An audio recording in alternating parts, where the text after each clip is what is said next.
friends, it's Corey from Hey Let's Make Stuff, and I am here today with a sublimation tutorial for you. If you haven't heard about sublimation, it is actually a way to print something on a printer using a special type of ink and paper and then use a heat press to apply it to a blank. So for instance, I applied these cute little watermelons to this tumbler and it's completely permanent. So there's no edges to this like you would have with vinyl. Sublimation is really great for making projects like this that are permanent. You can make shirts and tumblers, mugs, all sorts of apparel. You can make coasters and signs, and it's a really fun crafting technique, and I would like to share more about that with you. So today's video is all about how to convert an Epson printer to a sublimation printer. There are two ways you can go when you're trying to choose a sublimation printer. You can choose one that is purpose-built for sublimation, that's usually a Sawgrass printer, or you can convert a regular Epson EcoTank printer to sublimation.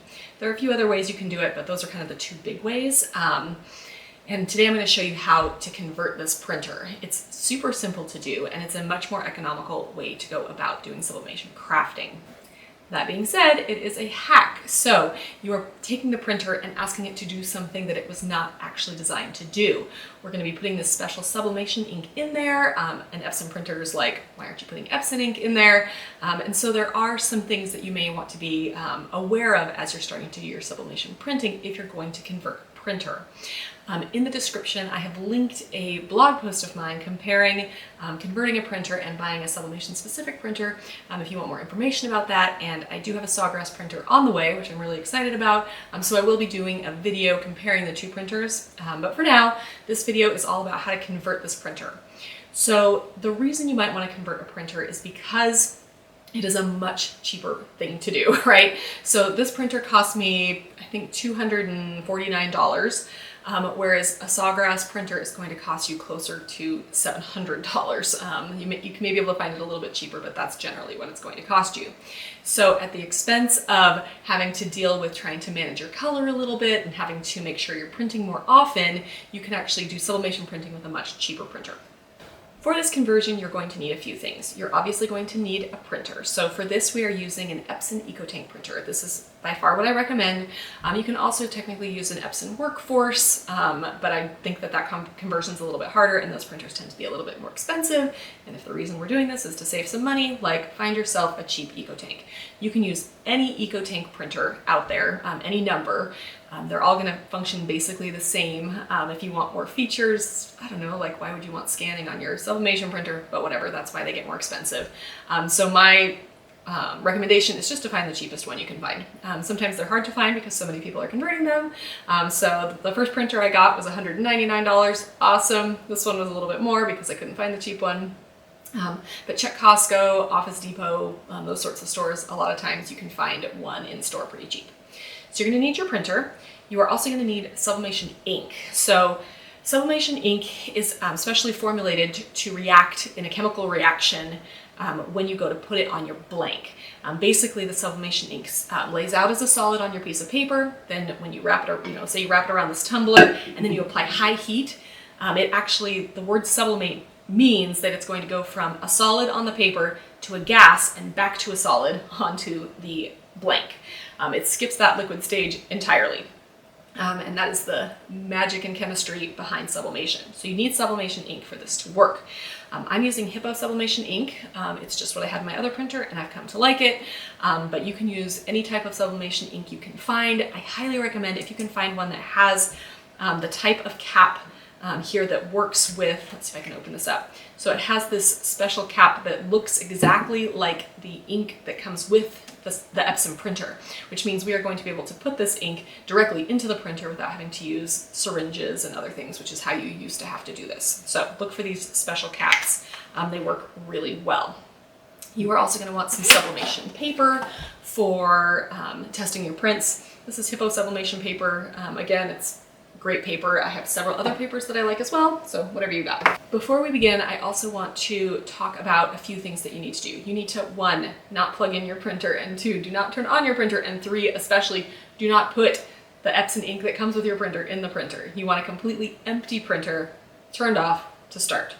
If you go ahead and put that Epson ink in your printer before, you realizing what you're going to do, You either have to drain the lines or you have to get a new printer. And I don't want you to have to do that. So empty printer, and don't turn it on, don't do anything. Another thing to be aware of is the second that you put this ink in this printer, that Epson warranty is out the window, right? You're converting this printer to do something that it was not designed to do originally. So that would be like me trying to turn my Toyota Corolla into a boat and then taking it into Toyota dealership and being like, why won't you work on this? And they're like, because it's a boat and it wasn't designed to be a boat. So this is not designed to be a sublimation printer. Again, it's a hack. So just know that you're not going to get any Epson support. But if you'd like, I will link to in the description my Sublimation Made Simple Facebook group, which I share with Angie Holden from the Country Chic Cottage. We have tons of people in there and we're all trying to help each other, you know, work our way through sublimation crafting. I feel like this is a great place for you to get help, get answers, share crafts. It's great. So Sublimation Made Simple group in the description. All right, let's get ready to sublimate this. I'm going to zoom in on the printer so you can actually see what's happening. Okay, so here we have the sublimation printer, and the first thing you're going to want to do here is open up the top. I found this one's actually really easy to open. When I opened my first Epson, it was very difficult to open and get it to stay, so that was actually much nicer. Now over here, you're going to see a little black thing, and you can go ahead and lift this up, and this reveals the ink wells in here.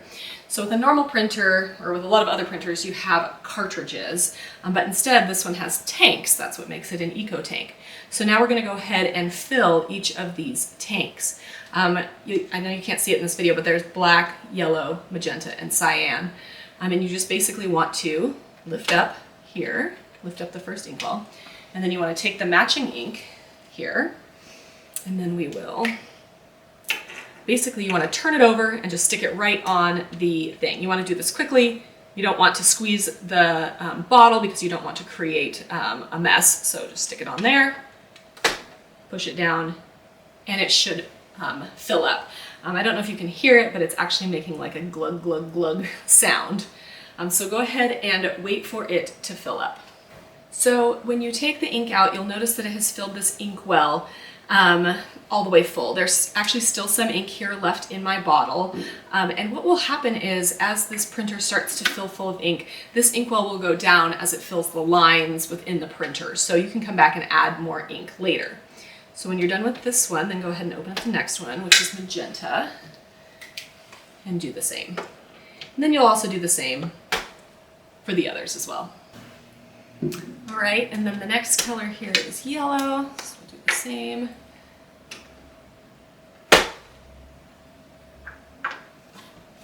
Okay, and then finally, we will do the black. Let's see. If you find that your ink isn't coming, isn't dropping down into the tank, which I actually had a little bit of an issue with the yellow, I sort of just moved it around a little bit, kind of played with it, tapped it a little bit, and it finally got going. Okay, so I have all of the tanks filled, and I have my ink here, and I think each bottle has about 1/4 of a bottle's worth of ink left, and that quarter might fit in those tanks, but I'm not positive it will, and I really don't want to overflow the tanks or cause any sort of problem, so I'm going to go ahead and just store these until I need to put the ink in later.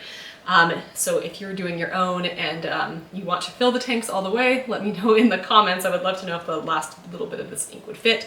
But if not, this ink stores just fine because it's in these bottles. I'll just store it until I need to add a little bit more ink to my printer.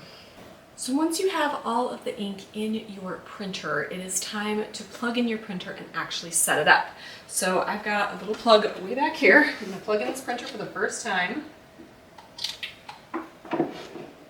And then I'm going to hit this button here to turn it on. So the next step is to install the drivers for this printer. If you go to install the drivers, your Mac or your PC may have a base level driver that they can install without the software that you need from Epson to install your printer. You may think, great, I can just install it.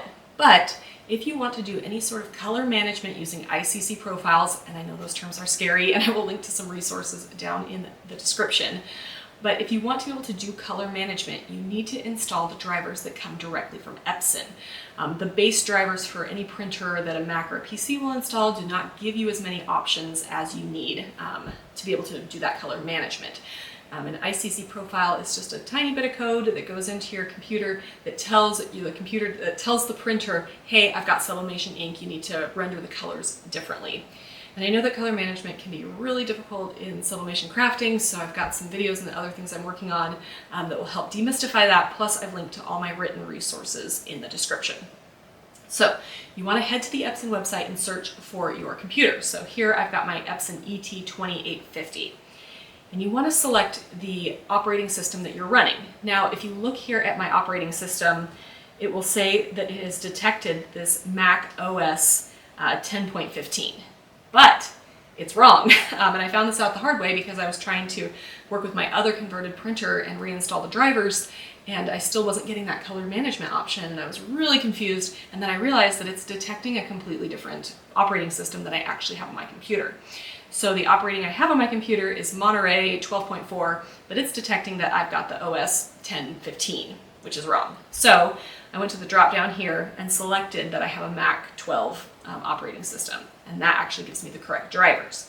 So go ahead and click go, and then it will say what drivers are recommended for you here down below, and you can download those drivers. Now, if you have a PC and if you have a Mac, they're going to look a little bit different, but you should be able to follow the on-screen instructions for installing either of these. I'm going to show how to do it on a Mac. That's what I got. But I know that if you are having difficulty installing the drivers, you should be able to find that information online as well. So go ahead and open up your driver. Here we go. So now I've got this Epson installer, which I'm going to click to open, and it's going to bring up, yes, I want to open it. It's going to bring up the Epson print utility. So let me insert or put in my password here so I can type it correctly for all of you. And it's going to give you the license agreement, which you can just accept. Do any of us read those things? Probably not. You can decide whether or not you want information to be collected. And then you want to make sure your printer is turned on. Right, it asked, have you ever printer turned on? So I'm going to double check. Yes, I've got my blue light here saying that it's turned on. And yes, I have finished filling the ink tanks, and it will have you check a little box saying, yes, I've done that. And then it's going to do some tests to make sure that it can install this printer properly. So if you have Wi-Fi, which I'm assuming you have, most of us these days do have Wi-Fi, it will find the printer on the Wi-Fi. If you need to, you can connect this via USB with a cord, but hopefully you won't need to do that. So I'm going to go ahead and click here and connect it automatically. Again, it's checking this system environment. It asks if it wants to connect to my router. Yes, it does. And I want to just allow it to know the password. And then it's going to set everything up. And this can take a few minutes, so we'll come back to it when it's done. So here it's asking about the current IP address and everything, and this is all very technical, so I'm just going to go ahead and push next. And it's going to continue its setup. So here we have a screen that tells us this software it's going to install. I'm just going to install everything because I'm not technical enough to know whether or not I'm going to need some of these things. Really, this is a very simple printer, so I can probably uncheck some of these boxes, but you know, we're going to go ahead and just click install. Okay, so then it opens up this printers and scanners window here, and you can go here to add another printer. Click the little plus sign. You'll see my other Epson here is the 2760, but I'm going to add the 2580, and then I'm going to click add. And it will add that to my printer list so that I can access it through different programs. All right, so now I have this 2850 installed. It shows up on my computer, which means that I can access it through any sublimation software that I want to use. I will link to a post about all the different sublimation software that I've tried. There are a dozen of them, so it's a lot to look at. But this printer is ready to go. So if you enjoyed this video, please make sure to comment, subscribe to my channel. I'm planning on doing a lot more sublimation videos. If you have any questions, I would be so happy to answer them in the comments because I know that this can be kind of tricky, and if you're having any issues, I'd love to try to help you solve them. I look forward to doing more sublimation crafting with you. Have a great day.